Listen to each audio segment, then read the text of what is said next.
முன்பு அதாவது கடந்த ஆண்டு செப்டம்பர் மாதத்துல உச்சநீதிமன்றம் கொடுத்த ஒரு தீர்ப்பால அரசு பள்ளிகளில் வேலை பார்க்கக்கூடிய ஆசிரியர்கள் லட்சக்கணக்கான ஆசிரியர்கள் தலையில அந்த தீர்ப்பானது இடியை இறக்கியது. என்ன நடந்தது அப்படின்னு பார்க்கலாம். உச்சநீதிமன்றம் அப்படி என்ன தீர்ப்பு கொடுத்தது கடந்த ஆண்டு அப்படின்னு நம்ம பார்க்கும்போது, அரசு பள்ளிகளில் ஆசிரியர்களாக வேலை செய்து வருபவர்கள் அந்த வேலையில அப்படியே தொடரணும் அப்படின்னாலும் இல்ல ப்ரமோஷன் பதவி உயர்வு வேணும்னாலும் இரண்டுக்கும் டெட் என்று சொல்லப்படக்கூடிய ஆசிரியர் தகுதி தேர்வுல கண்டிப்பா பாஸ் பண்ணியே ஆகணும். இது கட்டாயம் அப்படின்னு கடந்த ஆண்டு செப்டம்பர் 1ஆம் தேதி உச்சநீதிமன்றம் அதிரடியான ஒரு தீர்ப்பை கொடுத்துச்சு. அதுவும் 2 ஆண்டுகளுக்குள்ள ஆசிரியர்கள் அந்த டெட் தேர்வை எழுதி பாஸ் பண்ணணும் அப்படின்னு கெடுவும் விதிக்கப்பட்டது. இல்லைன்னா கட்டாய ஓய்வுல வீட்டுக்கு செல்லுங்கள் அப்படின்னு உச்சநீதிமன்றம் சொல்லுச்சு. இந்த தீர்ப்பு லட்சக்கணக்கான ஆசிரியர்களிடையே அச்சத்தையும் கலக்கத்தையும் உண்டாக்கியது. சரி, முதல்ல டெட் தேர்வு அப்படின்னா என்ன சுருக்கமா புரிஞ்சுக்கலாம். டெட் தேர்வு அப்படின்னு சொல்லும்போது அதாவது ஆசிரியர் தகுதி தேர்வு, டீச்சர் எலிஜிபிலிட்டி டெஸ்ட், இதைத்தான் சுருக்கமாக டெட் அப்படின்னு சொல்லப்படுகின்றது. அரசு பள்ளிகளில் 1 முதல் 8ஆம் வகுப்பு வரை ஆசிரியர்களாக பணியாற்ற மத்திய அரசின் கட்டாய கல்வி உரிமை சட்டத்தின்படி நடத்தப்படக்கூடிய தகுதி தேர்வு இது. இந்த தேர்வை ஆசிரியர் தேர்வு வாரியமான டிஆர்பி நடத்துகிறது. மொத்தம் இதில் 2 பேப்பர்ஸ் இருக்குங்க. பேப்பர் 1 எதுக்காக சொல்லும்போது 1 முதல் 5ஆம் வகுப்பு வரை பாடம் சொல்லித்தரக்கூடிய இடைநிலை ஆசிரியர்களுக்கானது.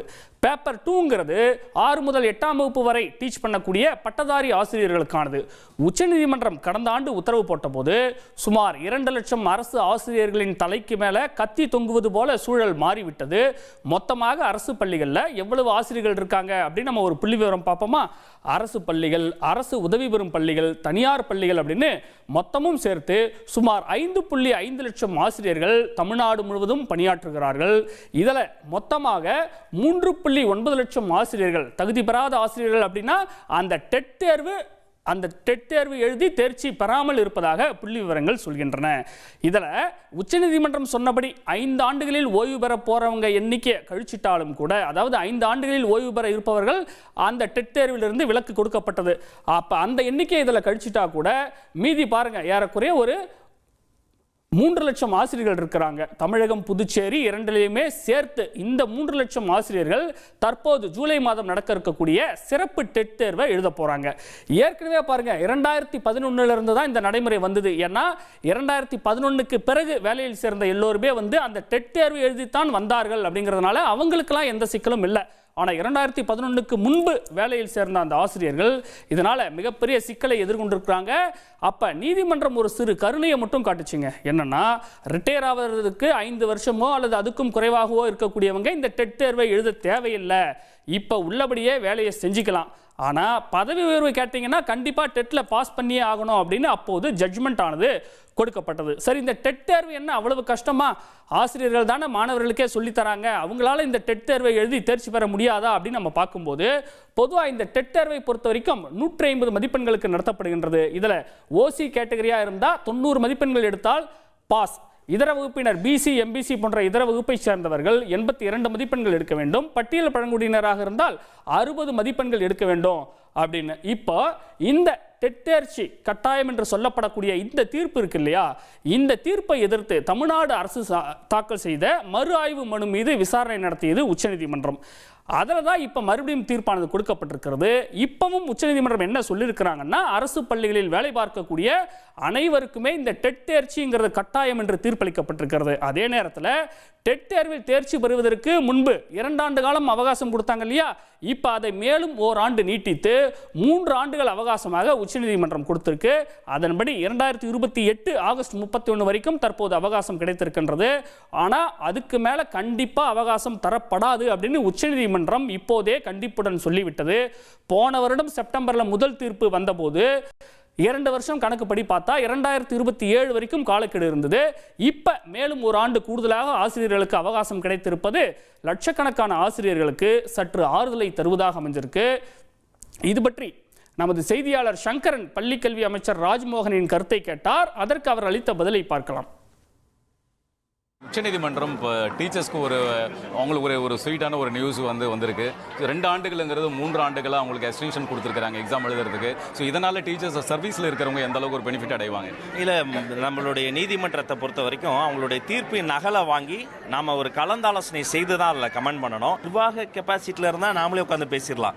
நீதிமன்ற கெப்பாசிட்டிக்கு மாறின பிறகு அது செகண்ட் ஃபேஸ் போயிடுச்சு. அப்போ அது நீதிமன்றத்திலையும் பேசி ஒரு மியூச்சுவலாக ஒரு மிடில் கிரவுண்டுக்கு வருவது தான் நம்மளுடைய. எவ்வளவு ஆசிரியர்கள் இந்த ஃபர்ஸ்ட் டைம் தமிழ்நாட்டில் நடக்க போகிற அந்த எக்ஸாம் எழுத போகிறாங்க? இல்லை, அது துல்லியமாக சொல்லணும், பட்டியல் வாங்கி சொல்லணும். அதை வாங்கி நான் சொல்லிடுறேன். உங்களுக்கு நான் தனியாக ஒரு நோட் அனுப்புகிறேன், பார்த்துருக்கேன். இந்த நேரத்தில் நம்முடைய தமிழ்நாடு பட்டதாரி ஆசிரியர் கூட்டமைப்பின் பொதுச் செயலாளர் பேட்ரிக் ரெய்மாண்ட் நம்மிடையே இணைகிறார். அவரிடம் பேசுவோம். சார், இப்போ உச்சநீதிமன்றம் மேலும் 1 ஆண்டு காலம் அவகாசம் கொடுத்துருக்கு. மொத்தத்தில் 3 ஆண்டு கால அவகாசம். ஓராண்டு முடிஞ்சிருச்சு. எப்படி பார்த்தாலும் இன்னும் 2 ஆண்டு காலம் அவகாசம் இருக்குது. அரசு பள்ளி ஆசிரியர்களுக்கு இது போதுமானதா, இல்லை உங்களுடைய கோரிக்கை என்ன? என்னை பொறுத்தவரை இந்த தீர்ப்பு ஆசிரியர்கள் மீது திணிக்கப்பட்டதாகத்தான் நான் பார்க்கிறேன். ஏன்னா நாங்களும் தமிழ்நாடு பட்டதாரி ஆசிரியர் கூட்டமைப்பின் சார்பாக உச்ச நீதிமன்றத்திலே தமிழக அரசோடு சேர்ந்து ஒரு சீராய்வு மனு தாக்கல் செய்திருந்தோம். இன்றைக்கு அந்த மனு விசாரணைக்கு வந்திருக்கிறது. தீர்ப்பினுடைய முழுமையான நகல் கிடைக்கப்படவில்லை. எப்படி இருந்தாலும் ஆசிரியர் தகுதி தேர்வு அமல்படுத்தப்பட்ட 2010 கட்டாய கல்வி உரிமை சட்டம் அமல்படுத்தப்பட்ட போது அந்த சட்டத்தில் எந்த இடத்திலும் இந்த கட்டாய கல்வி உரிமை சட்டம் அமல்படுத்தப்படுவதற்கு முன்பாக நியமனம் செய்யப்பட்ட ஆசிரியர்கள் அத்தனை பேரும் தகுதி தேர்வில் தேர்ச்சி பெற வேண்டும் என்ற வார்த்தை குறிப்பிடப்படவில்லை. சட்டத்திலேயே அவ்வாறு குறிப்பிடப்படவில்லை. இந்த தீர்ப்பு கண்டிப்பாக பதவி உயர்வுக்கு ஆசிரியர் தகுதி தேர்வு தேவை என்கிற அடிப்படையில் தான் இந்த வழக்கானது சென்னை உயர்நீதிமன்றத்திலே விசாரணைக்கு வந்தது. அதன் பிறகு 2 நீதிபதிகள் கொண்ட அமர்விலே அதே தீர்ப்பு வழங்கப்பட்டது. மதுரை உயர்நீதிமன்ற கிளையிலே வேறு ஒரு விதமான தீர்ப்பு வழங்கப்பட்டது. இது பல்வேறு சர்ச்சைகள் இருந்ததால் இந்த வழக்கானது உச்ச நீதிமன்றத்துக்கு போனது. உச்ச நீதிமன்றத்திற்கு போன போது தமிழ்நாடு அரசு மட்டுமல்ல, இதில் தொடர்புடைய அனைவருமே பணியாற்றி கொண்டிருக்கக்கூடிய ஆசிரியர்கள் கட்டாயம் தகுதி தேர்வில் தேர்ச்சி பெற வேண்டும் என்கிற உத்தரவு வரும் என்பதை யாரும் எதிர்பார்க்கவில்லை. ஏனென்றால் வழக்கிலேயே குறிப்பிடப்பட்ட விவாத பொருள் என்னவென்றால், பதவி உயர்வு பெறுவதற்கு கட்டாய கல்வி உரிமை சட்டம் அமல்படுத்தப்பட்ட பிறகு பதவி உயர்வு பெறுவதற்கு தகுதி தேர்வு அவசியமா இல்லையா என்பதுதான் வினா பொருளாக இருந்தது. ஆனால் உச்ச நீதிமன்றம் யாருமே எதிர்பார்க்காத வகையில் இந்தியா முழுவதும் ஆசிரியர்கள் ஆசிரியர் பணியில் தொடர வேண்டும் என்றால் மினிமம் எசென்சியல் குவாலிபிகேஷன், அவருடைய தகுதியே ஆசிரியர் தகுதி தேர்வுதான் என்கிற ஒரு தீர்ப்பை, அதிர்ச்சி அளிக்கக்கூடிய தீர்ப்பை வழங்கியது. அது மட்டுமல்லாமல் அதற்கு ஒரு முக்கியமான காரணம், தேசிய ஆராய்ச்சி மற்றும் கல்வி ஆராய்ச்சி நிறுவனம் NCTE உச்ச நீதிமன்றத்திலே தாக்கல் செய்த பிரமாண பத்திரத்துல 2017ஆம் ஆண்டு நடைபெற்ற ஒரு சட்ட திருத்தம், ஒரு அமெண்ட்மெண்ட்டையே அதுல குறிப்பிட்டிருக்கிறாங்க. 2017 குறிப்பிடப்பட்ட அமெண்ட்மெண்ட்ல ஆசிரியர் தகுதி தேர்வு கட்டாயம் என்று நாங்கள் ஏற்கனவே தெரிவித்து விட்டோம். அதை மாநில அரசுகள் முறையாக பின்பற்றப்படவில்லை என்று NCTE உச்ச நீதிமன்றத்தில் சொன்னது. அதன் அடிப்படையில் தான் உச்ச நீதிமன்றம் இந்த தீர்ப்பை வழங்கியது. NCTE கொடுத்த தகவல் என்பது உண்மைக்கு முரணானது என்பதைத்தான் தமிழ்நாடு அரசும் நாங்களும் தெரிவித்திருக்கிறோம். ஏனென்றால் 2017 கொடுக்கப்பட்ட சட்ட திருத்தமானது மிக தெளிவாக அதிலே குறிப்பிடப்பட்டிருக்கிறது என்னவென்றால், கட்டாய கல்வி உரிமை சட்டம் வருவதற்கு முன்பாக, ஏன்னா கட்டாய கல்வி உரிமை சட்டம் தான் ஒரு ஆசிரியருக்கான தகுதி எது என்பதை நிர்ணயிக்கிறது.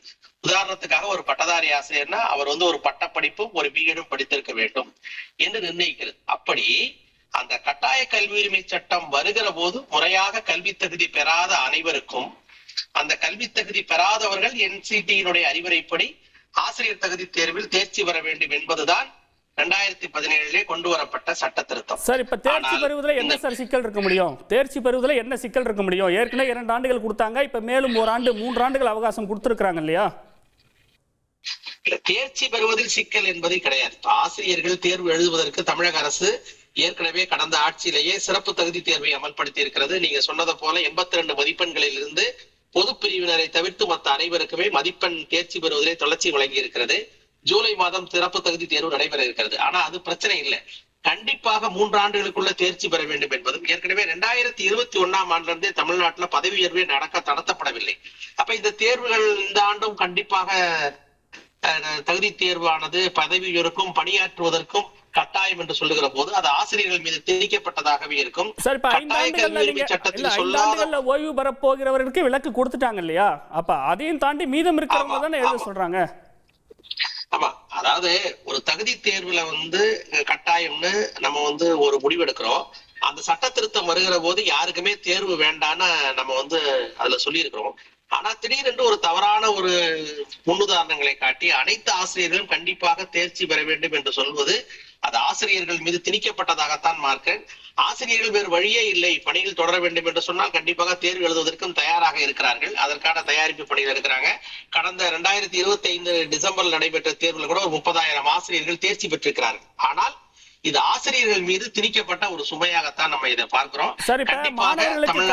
மாணவர்களுக்கு கல்வி கற்றுத்தரக்கூடிய அந்த ஆசிரியர்கள் தகுதியோடு இருக்கணும் அப்படின்னு ஒரு வரையறை நிர்ணயிக்கிறதுல என்ன தவறா இருக்கும் போகுது?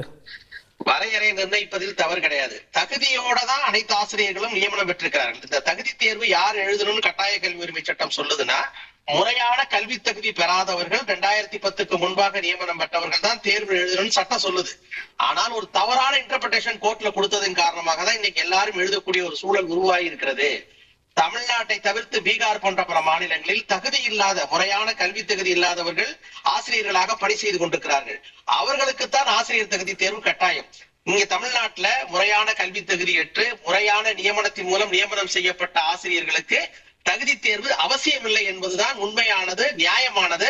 அதைத்தான் தமிழ்நாடு அரசும் எங்களுடைய அமைப்பும் உச்சநீதிமன்றத்திலே தெரிவித்திருக்கிறோம். அதை தீர்ப்பிலே நீதிமன்றமானது கருத்தில் கொள்ளும் என்று நாங்கள் எதிர்பார்த்தோம். அது கருத்தில் கொள்ளாதது துரதிருஷ்டவசமானது. நாங்கள் அனைவருமே முறையான கல்வி தகுதி பெற்றிருக்கிறோம் என்பதுதான் இதுல கவனிக்கப்பட வேண்டியது.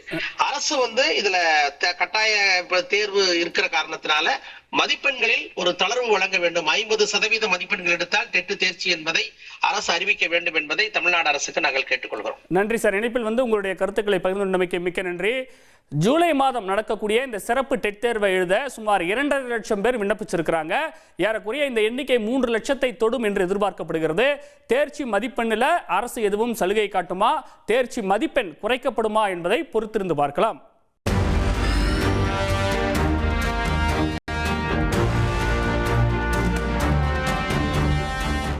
ஃபுல் மூன் சேல் காலை 9 மணியிலிருந்து இரவு 12 மணி வரை மே 31 ஒரு நாள் மட்டும்.